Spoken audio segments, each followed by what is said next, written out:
여러분, 한 주간 동안 어떻게 지내셨습니까? 주님의 평안 가운데 거하셨을 줄로 믿습니다. 로마서 우리 연속설교 긴 여행을 하고 있는데 이제 한번 우리가 어디까지 왔나 로드맵을 살펴볼 시간입니다. 오늘은 로마서 연속설교 네 번째 시간인데요. 그동안에 바울은 우리에게 복음이 뭔가, 그리고 하나님의 의와 믿음의 관계에 대해서 우리에게 이야기해 주었습니다. 오늘 본문부터 3장 마지막 절까지 하나의 큰 주제가 있다라고 하면 그것은 바로 하나님의 진노입니다. 여러분, 좀 이상하게 생각하실지 모르겠어요. 하나님의 진노, 사랑의 하나님이신데 어떻게 우리같이 연약한 인간에게 화를 내실 수 있단 말인가, 이렇게 좀 이상하게 생각하실 분들이 있을지 모르겠습니다. 뭔가 앞뒤가 맞지 않는 이야기다라고 또 얘기하실지도 모르겠어요. 요즘 사람들은 친구 같은 하나님, 그죠? 편안하고 부담이 없는 그러한 하나님의 이미지를 생각하시는 것 같습니다. 그런데 사실 하나님에 대한 이렇게 불완전하고 왜곡되고 부분적인 이해는 지극히 현대적이라는 것입니다. 예전에 이스라엘 백성들은 여호와, 스스로 있는 자, 여호와 하나님의 이름을 부르기조차 두려워했던 것이죠. 왜냐고요? 하나님은 사랑의 하나님이시지만 동시에 공의의 하나님, 정의의 하나님이시기 때문에 그렇습니다. 당신의 백성이 잘못된 길을 갈 때에는 가차없이 즉시 개입하셔서 그의 사랑하는 백성을 징계하셨습니다. 여러분, 헷갈리면 안 돼요. Love is God이 아니라는 겁니다. 사랑이 하나님이 아니라는 거예요. God is love. 하나님이 사랑이시죠. 사랑이라는 것은 하나님의 그 중요한 특성이지만 우리가 사랑으로서 하나님을 삼을 수 없다는 것입니다. 여러분, 우리 부모님들은 아이들을 기르면서 이런 귀한 경험을 하게 됩니다. 무조건적으로 사랑한다는 것은, 그런 무조건적인 사랑, 그것이 건강한 사랑이 아니라는 거예요. 때로는 그 교육을 위해서 그 훈육하기도 하고 또 이렇게 그 꾸짖음을 주기도 한다는 거죠. 그러나 이 모든 것들이 부모의 사랑 안에 포함되어 있는 것입니다. 다칠 줄 알아요. 그리고 잘못된 길로 간다는 것을 알면서도 그대로 내버려는 것이 사랑인가? 아니죠. 그런 것은 사랑이라고 얘기할 수 없습니다. 우리들을 너무나 사랑하셔서 하나님은 우리에게 가이드라인을 주셨어요. 그렇지 않으면 우리가 우왕좌왕하기 때문에 하나님께서 하나님과 사랑의 올바른 관계를 맺게 하기 위해서 우리에게 율법이라는 것을 주셨습니다. 근데 많은 분들이 오해합니다. 율법은 우리를 구속하고 목조르고 우리를 얽매게 하는 멍에라고 생각합니다. 그러나 사실 하나님의 관점에서 율법을 해석하면 그것은 사랑의 선물이 되는 것이지요. 문제는 율법을 온전히 지킬 수 있는 사람이 이 세상에는 단 한 명도 없다는 것입니다. 그리고 오늘 이 자리에 저와 여러분을 포함해서 단 한 명도 율법으로는 의롭다 하심을 받을 자가 없다라고 하는 것입니다. 그런데도 어리석은 사람들은 말하기를 하나님이 없다라고 얘기합니다. 그들의 삶 가운데 하나님이 없다라고 얘기하죠. 그리고 그들의 삶은 더럽고 부패해졌습니다. 그리고 선을 행할 마음조차도 갖고 있지 않습니다. 행위로서는 도저히 구원을 받을 수 없어요. 그렇기 때문에 주님이 우리에게 찾아오신 것입니다. 주님은 뭐냐면 우리와 하나님을 연결하는 하이웨이, 복음의 고속도로가 되신 겁니다. 주님을 나의 삶의 구주로 고백하기만 하면 저와 여러분은 이제 하나님과 다시 올바른 관계에 들어가게 되는 것이지요. 이전 것은 지나갔으니 뭐라고요? 보라, 새 것이 되었도다. 저와 여러분이 주님 안에서 이제 새로운 피조물로 거듭나게 되는 것입니다. 그런데 여기에도 문제가 있어요. 우리가 새로워졌지만 우리 마음 가운데에는 여전히 죄악된 본성이 그대로 남아 있다는 것입니다. 아들을 아낌없이 주신 하나님의 사랑, 십자가까지 감당하신 주님의 그 사랑, 이 놀라운 사랑을 이용해 먹으려는 뺀질뺀질한 사람들이 있다는 거예요. 주일에 한 번만 예배에 나오면 되지, 한 주일 동안은 내 맘대로 살아야 된다고 생각합니다. 평생 내 멋대로 살다가 죽기 5분 전에 회개 기도하면 천국 간다고 생각하십니다. 때때로 하나님과의 사랑의 관계를 부모 자식 간의 사랑의 이야기로 얘기하면 쉽게 이해되어질 때가 있습니다. 품 안에 있을 때 자식이지 아이들이 점점 커가고 나면 아이들이 왜 이렇게 낯설어지는지 모르겠어요. 점점점 멀어지게 느껴집니다. 대학 가고 이제 시집 장가가고 나면 징그럽게 멀어지는 것 같아요. 더욱더 멀어집니다. 아이들이 이제는 내 새끼 같지가 않아요. 그렇습니다. 사실 부모는 자식을 평생 짝사랑하는 거예요. 외사랑이라고도 얘기하죠. 혼자서 좋아하는 겁니다. 장성한 자식들은 정말 큰 인심이나 쓰듯이지 가뭄에 콩나듯이 한 번씩 전화해서 부모님, 아버님, 어머님 사랑해요, 이렇게 간드러진 얘기하죠. 그러나 부모는 아무 말 하지 아니하도 묵묵히 자식을 하루 온종일 생각합니다. 일주일에 참회 기도 한 번 하고 용서받는다고 생각하는 것은 마치 이런 것과도 같습니다. 우리 집에 있는 유스 아이들이 한 주일 내내 가출했어요.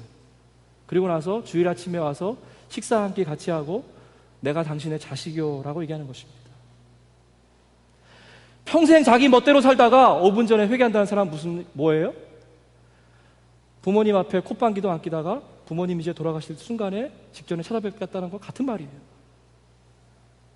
하나님은 사랑이시라. 하나님은 매 순간 언제나 여러분을 기억하시면서 사랑의 관계 가운데 여러분을 초대하기를 원하시는 것입니다. 하나님께서는 사람들에게 하나님을 알 수 있는 힘을 주셨다라고 얘기합니다. 사람들 속에 하나님을 알만한 것이 있다는 거예요. 왜요? 하나님과 우리는 영적으로 연결되어져 있기 때문에 그렇습니다. 하나님의 자녀들은 세상 어떠한 것들로 끊을 수 없는 단단한 튼튼한 사랑의 연결고리로 묶어져 있다는 것이지요. 우리 젊은 엄마들은 잘 알아요. 아이들이 아프면 아빠들은 피곤하다고 밤에 뭐 좀 돌보다가 잡니다. 그러나 아이들이 열나고 막 보채기 시작하면 엄마는 밤새 끝끝내 아이를 안고 그 아이를 달래고 또 아이들을 약을 먹이고 그렇게 합니다. 왜 그래요? 엄마들이 해산의 고통을 하고 정말 힘들게 지극한 정성으로 아이를 낳았기 때문에 그래요. 주님과 우리와의 관계도 마찬가지입니다. 주님께서 십자가에서 고통을 당하셨어요. 저와 여러분을 위해서.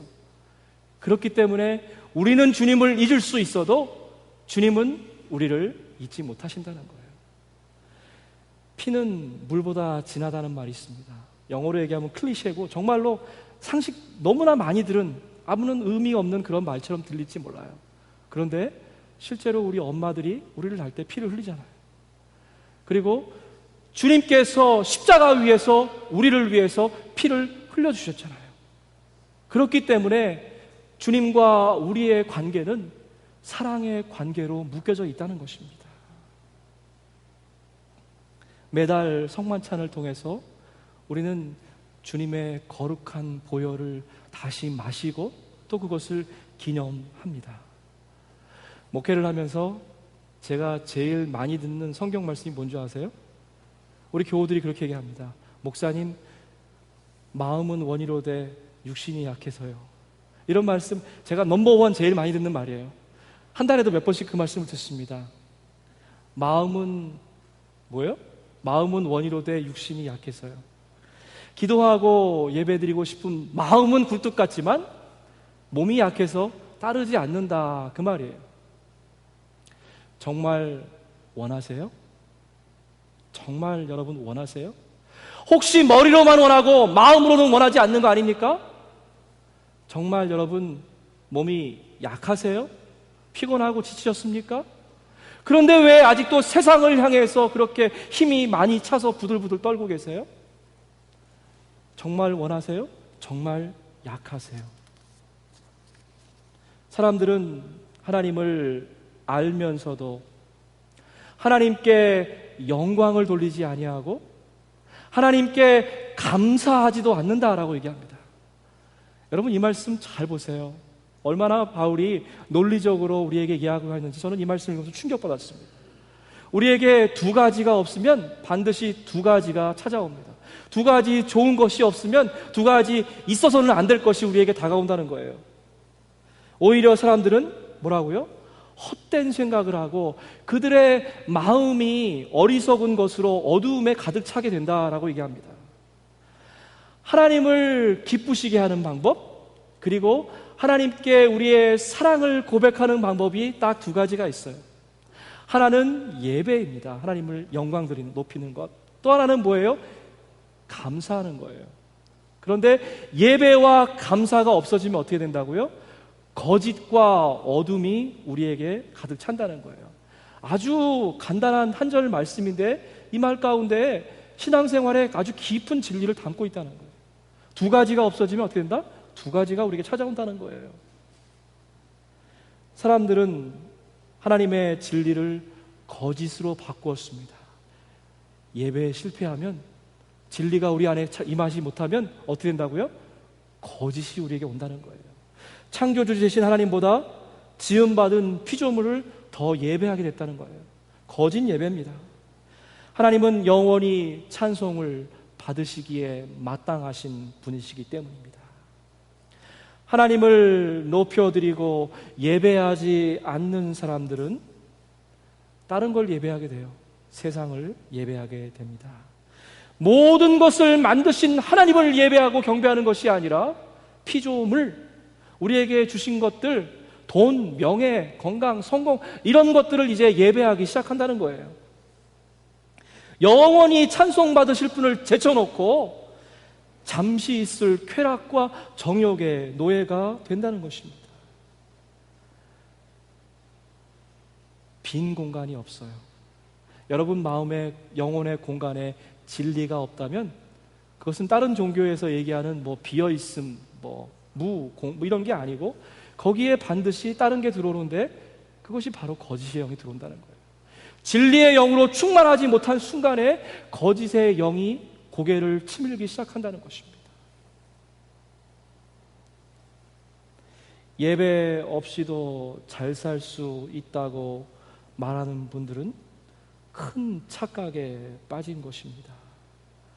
여러분 혹시 주일 예배 한 번만 드리면 되지라고 무슨 예배에 나오는 것을 하나님한테 큰 선심 쓰듯이 얘기하시는 분들이 있어요. 또 주일 예배 마치고 나가면 굉장히 홀가분한 마음으로 나갑니다. 이제 한 주간 동안 내가 해야 될 모든 종교의 의무를 마쳤다라고 생각하는 것입니다. 그런데 여기에 두 가지 큰 문제가 있습니다. 하나는 뭐냐면 여러분이 하나님을 정말 사랑하신다면 한 번만 만나면 안 된다는 거예요. 하나님은 여러분을 주일날 오전 10시에만 만나기 원하시는 것이 아니라 수요일날도 보기 원하신다는 거예요. 하나님은 여러분을 주일날 오후 10시에만 보시기 원하시는 것이 아니라 매일 새벽에도 보기 원하신다는 거예요. 이것이 바로 부모의 마음과 자식의 마음이 그렇게 다르다는 것입니다. 두 번째로 문제가 있어요. 한 공동체에 속해 있는데 어떤 분들은 일주일에 여러 번 말씀의 밥을 먹습니다. 찬양의 밥을 먹습니다. 그런데 어떤 분들은 일주일에 딱 한 번 먹어요. 그리고 나서 왜 저 사람이 저렇게 달라졌을까? 여러분 궁금하지 않으세요? 수요일 날은 무슨 설교를 하나? 도대체 새벽 예배에는 어떤 분들이 나오나 좀 궁금하지 않으세요? 한번 나와보세요. 건강한 공동체가 되려면 일주일에 밥 한 번 같이 먹는 것 갖고는 불가능하다는 거예요. 새벽에도 같이 밥 먹고 저녁에도 같이 밥 먹고 밥상이 차려질 때마다 같이 밥을 먹는 것이 건강한 식구라는 겁니다.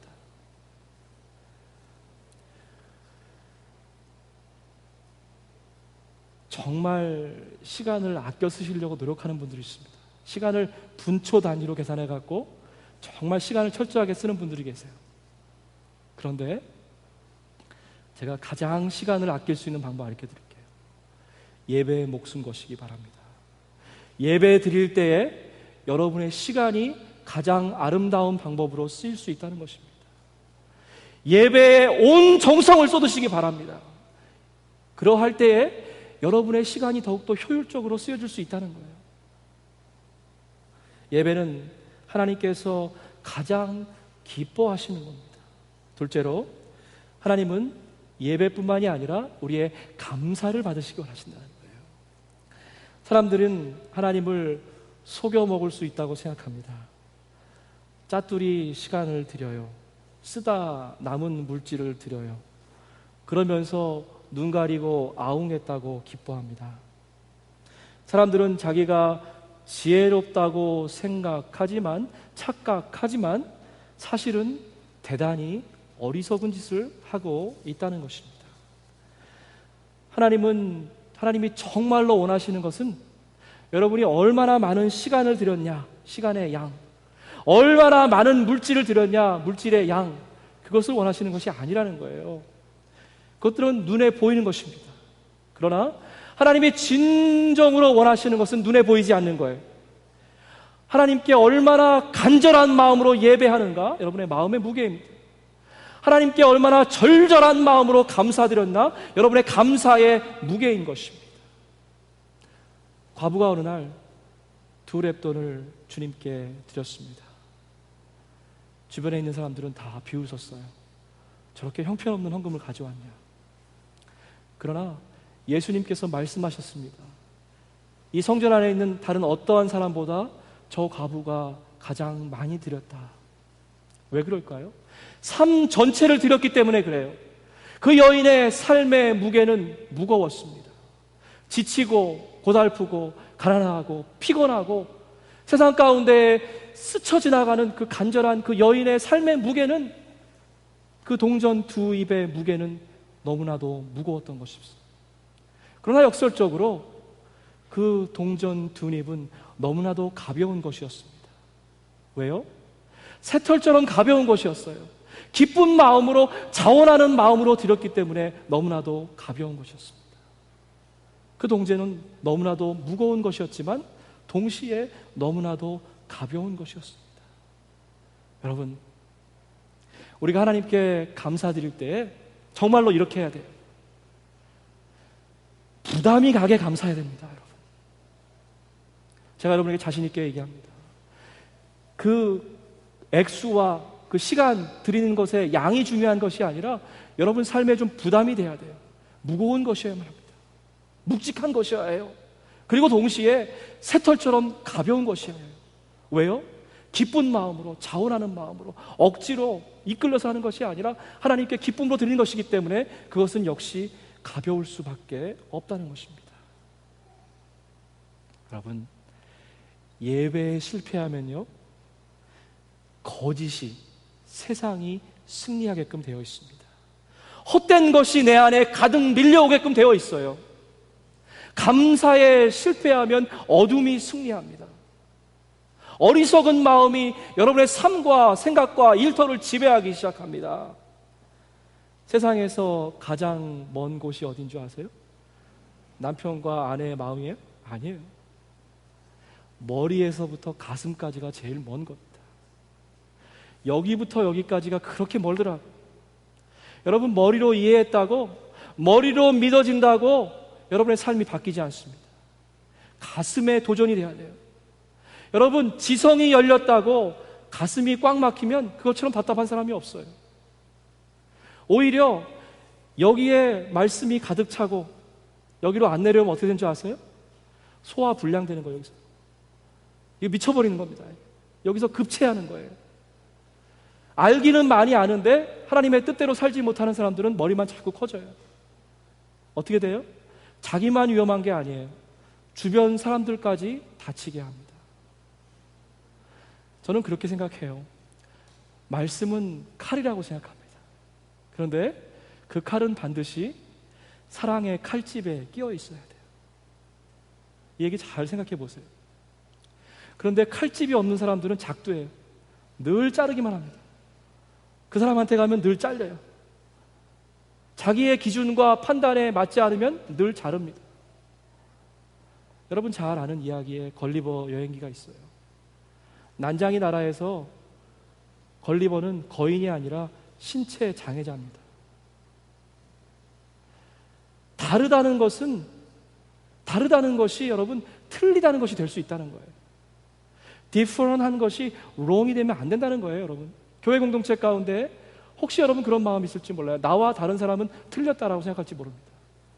그것은 지극히 틀린 생각입니다. 나와 다름이 있을 수 있다는 것을 여러분 인정해야 돼요.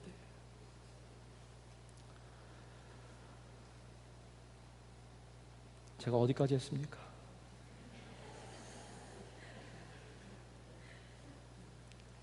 오히려 머릿속에 말씀이 차곡차곡 쌓이는 게 더 큰 문제예요. 이런 분들은 성경을 자기 마음대로 짜집게 해요. 편집하고 짜집게 해가지고 내가 복음을 만들더라고요.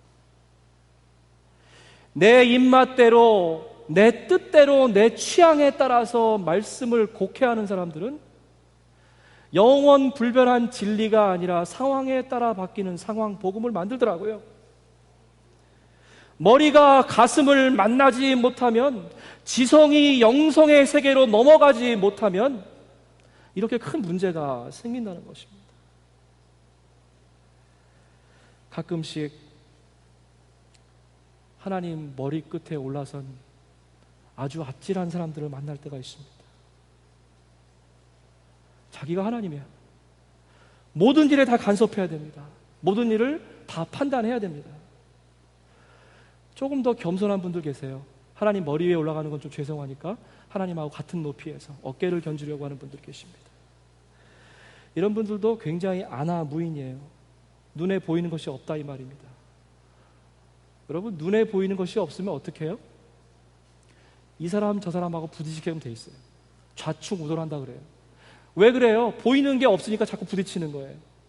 평지풍파, 아무것도 없는 고요한 호수에 이제 큰 분란을 일으키는 그러한 일이 일어난다는 겁니다. 이런 분들은 자기 스스로 속고 있는 거예요. 예배와 감사가 무너지면 그 가운데 헛된 마음과 어두운 생각이 들어오게끔 되어 있다는 것입니다. 자기만 몰라요. 예수의 이름으로 모든 문제의 해결사가 되려 하지만 사실은 자기의 의의를 드러내고 있다는 것입니다. 무너졌던 예배와 감사의 재단을 먼저 회복하시기를 주님의 이름으로 축복합니다. 아멘. 건강한 공동체는 여러분 뭐예요? 건강한 한 영혼들이 모인 것이 건강한 공동체입니다. 우리 가운데 누군가의 문제가 있다면 그것은 우리 공동체가 부패하기 시작했다는 증거인 것입니다. 우리 영혼 속에는 하나님이 아니고서는 도저히 채워줄 수 없는 영혼의 방이 있는 것입니다. 사랑하는 여러분, 오늘 그 빈 공간에 무엇으로 채우기를 원하십니까? 말씀을 나눌 때에 저와 여러분은, 저도 포함해서 저와 여러분은 이제 두 갈래 갈림길 앞에 서는 것입니다. 하나는 예배와 감사의 길이지요. 그 길은 좁은 길이에요. 그래서 많은 사람들의 발자국이 보이지 않습니다. 새벽 예배에 나와보세요. 발자국이 많이 안 보입니다. 수요 예배는 좀 더 발자국이 많지만 그 길은 많은 사람이 가는 길이 아니에요. 그런데요, 제가 그런 묵상을 해봤어요. 많은 사람들이 좁은 길을 힘든 길이라고 생각합니다. 왜요?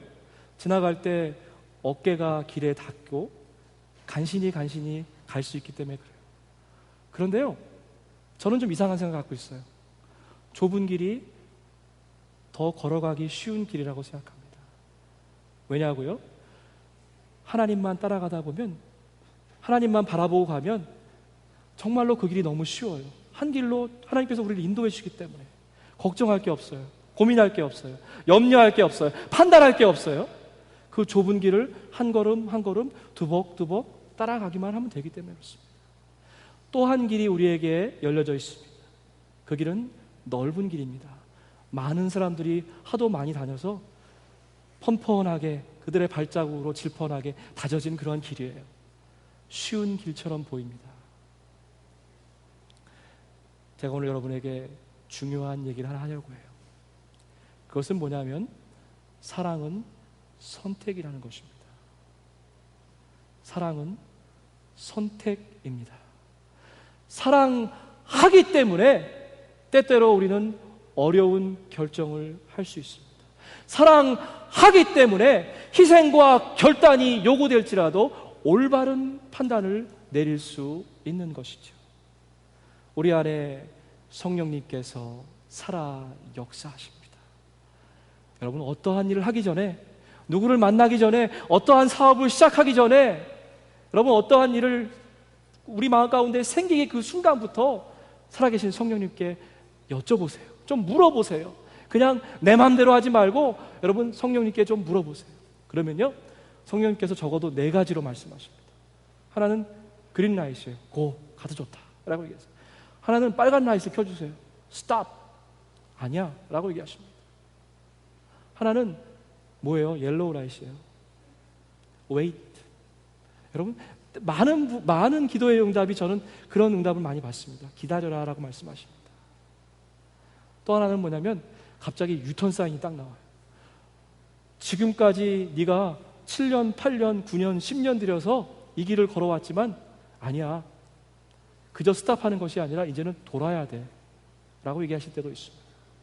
성령께서 세밀한 음성으로 여러분에게 말씀하십니다. 문제의 핵심은 다시 한번 내가 낮아지고 겸손해지는 것입니다. 세리가 고개를 두 무릎 사이에다 쳐박고 이렇게 기도했어요. 아마 세리의 기도의 내용은 나오지 않았는데 제가 곰곰이 생각해 보니까 이렇게 기도했을 것 같아요. 하나님, 내 육신이 너무 약합니다. 저를 좀 도와주십시오. 하나님, 내 마음도 약해요. 성령님 내게 찾아오셔서 제게 힘을 주시고 올바른 판단할 수 있도록 저를 좀 도와주세요. 제가 여러분에게 좀 부탁하십니다. 앞으로 저한테 와서 목사님, 마음은 원이로되 육신이 약해서요, 이 말씀 좀 하지 마세요. 그 말씀 하지 마시고 여러분, 그 말씀 하면서 그 자리에 그렇게 주저앉아 계지 마세요. 이제는 여러분의 말을 좀 바꾸기 원합니다.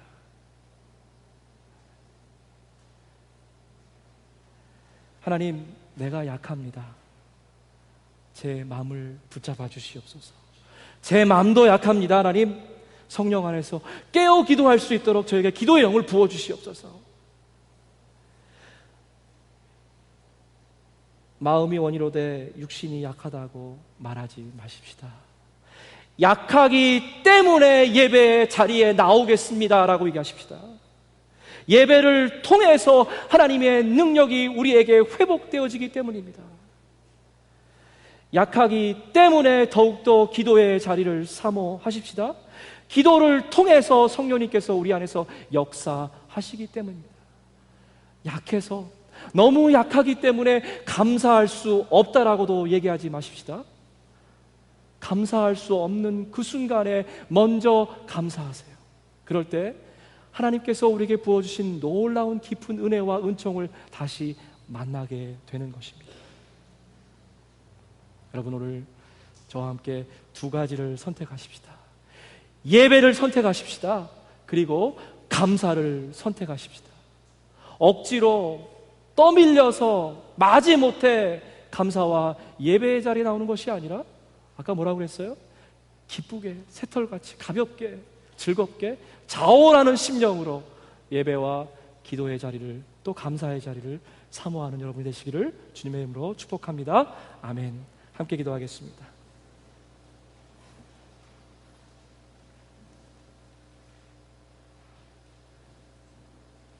하나님, 지난 한 주간도 너무나 많은 핑곗거리와 변명 가운데 살았습니다. 하나님의 그 크신 사랑을 온전히 누리지 못하고 헛된 사랑, 싸구려 사랑에 우리의 마음을 빼앗긴 적이 많았습니다. 하나님, 이 시간 다시 한번 귀한 결단을 하기 원합니다. 예배로 승리하게 하옵소서, 감사로 능히 이기게 하시옵소서. 우리 안에 시시때때로 밀려오는 거짓과 어둠의 영을 예수의 이름으로 결박하여 물리치게 하여 주옵소서. 하나님, 이 시간 우리 공동체를 위해서 기도하기 원합니다. 악한 마귀 사탄이 틈타지 못하게 하시고, 혹시라도 서로가 서로를 향하여 불편하고 정죄하는 마음이 있었다면 이 시간 리셋 버튼을 다시 한번 눌러주시옵소서. 그리스도 안에서 사랑으로 연합하게 하시고 이전 것들을 잊어버리게 하시며 주님의 사랑으로 연합하여 줄 수 있는 건강한 공동체가 되게 하시옵소서. 감사하옵고 예수님의 이름으로 기도하옵나이다. 아멘.